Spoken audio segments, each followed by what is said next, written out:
Ready for a tough one? We're going to be looking at using the component method of vector additions, meaning we're going to be looking at taking several different vectors and adding them together to find the resultant's magnitude and direction.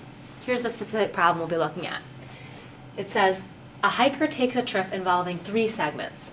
Path A is 20 meters long at a direction of 30 degrees north of east. Path B is 10 meters due east. Path C is 5 meters long in a direction of 45 degrees east of south. Find the resultant displacement. And there's a chart here to help you. So this is a pretty long problem. Let's talk a little bit about our methodology. What I'm going to start with is I'm going to draw a sketch of the overall situation and then think about the resultant, which way is it going, that sort of thing. Then I'm going to draw each of those 3 vectors on their own individual set of axes, and I'm going to look for their components. Then finally, I'm going to fill in their components here, add them together to get the resultant's components, and then I'm going to draw another triangle with just the resultant's components and the resultant to find the overall resultant magnitude and direction. It is a lot of steps, so please stay with me. Here we go. Let's see, the first thing I said I'd do is I would draw a sketch of the problem from start to finish. So to start, we have path A, vector A, 20 meters, 30 degrees north of east. So let's make this the starting spot. There's a little tiny little set of east and north axes. 30 degrees north of east means point east first, then turn 30 degrees north of there. So path A is kind of this direction, where that's 30 degrees north of east, so that's vector A. Path B is due east. So there's B, it's shorter than A. It's only 10 meters. Path C is the smallest, it's 5 meters long, and it's at a direction of 45 degrees east of south. So if I draw just another set of axes here, east of south means turn south first, and then 45 degrees east of there, so kind of this direction generally. Oh, it's the shortest of all, so like that, where this is 45 degrees. So there's path C, A, B, C. We're looking for the resultant, meaning from start, which is here, to finish, which is there. The resultant goes from start to finish, it goes that direction. That's the resultant. That's what we're looking for. We're looking for its size, and we're looking for its direction. So here's my sketch of the overall problem. And then I'm going to draw each vector on its own set of axes. So I'm going to draw vector A on its own set of axes. So vector A on its own is something like this, 30 degrees. There's vector A, it's 20 meters long. This is 30 degrees. Vector B on its own set of axes is pretty easy, it's due east. There's vector B, it's 10 meters. And then finally, vector C on its own set of axes is this way, where that's 45 degrees, and it is 5 meters long. Now at this point, I'm going to assume that you know how to solve for the components of these vectors. The components of A, AX is this way, and AY is this way. So we're looking for AX, we're looking for AY. So we'll use cosine to find AX and sine to find AY. And when you do this, when you set this all up, you should get for AX a value of 17.3, and for AY a value of 10. So if you're not sure how to do this, step back to an earlier video that shows you how to take the hypotenuse and solve for the x and y components using trig. Now for B, I don't even need to draw in the components of B. B doesn't have a component in the y direction at all. It's due east. So the entire vector is in the x direction. So the x component is the vector and there is no y direction. This is nice and easy. For B, the x component is just 10 meters and there's no y component. And then for C, I'm going to draw in the x component, which is this way, Cx. And I'm writing on top of myself here, and Cy. And when I solve for that, let's see, Cx is going to be east, and the value of it works out to be 3.54. Because it's a 45-degree triangle, Cy works out to be the same magnitude, 3.54, but notice that Cy is pointing south, so I'm just going to write negative. So we're solving for the components for each of these individual vectors. Then I'm going to go ahead and put those components over in this chart. So for A, the x component was 17.3,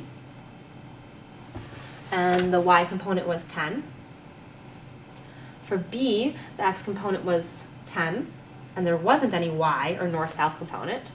And for C, the x component is, again, east, it's positive, 3.54. The y component was 3.54, but it's south. So I'll put a negative there.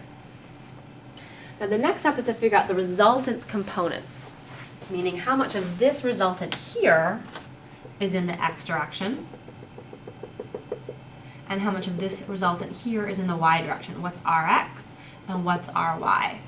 And those are just the sum of the x components, that's Rx, and the sum of the y components, that's Ry. I'm just going to add together 17.3 plus 10 plus 3.54, and my x component for my resultant works out to be 30.9. By the way, as you're watching this, I'm assuming that you're plugging these numbers in your calculator, pausing, checking to make sure that this makes sense. So you should be actively looking to make sure that you get how I got that 30.9. Now for Ry, I'm just going to add these numbers together. I'm going to sum up the y components, 10 plus 0 plus negative 3.54. That works out to be 6.46. So I have Rx and I have Ry. Meaning if I think about this overall picture, that means overall this person's going east 30.9 meters, and overall they're going north 6.46 meters.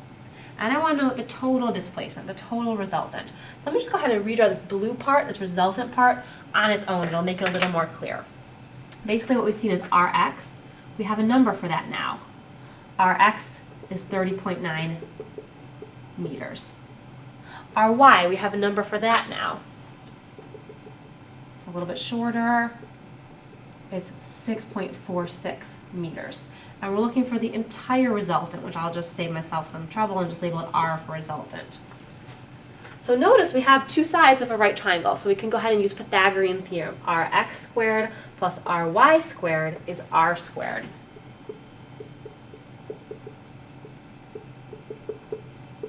So when you go ahead and sub in 30.9 squared plus 6.46 squared equals R squared, you should get a final value for your resultant in this particular problem of 31.6 meters. So check and make sure that you can do that you can get that resultant.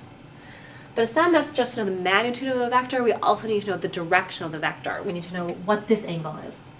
So in this case, that'd be how many degrees north of west is this vector, how many degrees north of east is this vector. So we're looking for an angle. We have lots of sides. You can pick whatever you want. I think I'll pick tangent as my trig function. So tangent is opposite over adjacent. So the tangent of my angle is my opposite side, which is Ry, 6.46, over my adjacent side, which is 30.9. Now forgive me for running out of room a little bit, but when you get this answer, tangent of an angle is a decimal. You still need to figure out what the angle is. So after you figure out what this decimal is, do inverse tangent to solve for the angle. And you'll know you've done it right if you get 11.6 degrees. So the big final answer for this problem is 31.6 meters at 11.6 degrees north of east. Now I told you at the beginning, this is a complicated problem, but let's just talk one more time about the methods we used so you can apply it to any problem. The first thing we did was we sketched a picture. We said, here are my three vectors in this case. And then start to finish, that's the resultant. Now after we sketched a picture of the whole problem, we then drew each vector on its own set of axes, and we solved for the components in each of those pictures. We put the components, the x components, in this column. We put the y components in that column. We summed up the x components, that gave us Rx. We summed up the y components, that gave us Ry. To finish it off, we drew this x and y triangle. Resultant magnitude is the hypotenuse, so we use Pythagorean theorem. The angle, we use trig with these components to solve for that angle. It's complicated, but break it down step by step, and I'm sure you can do it.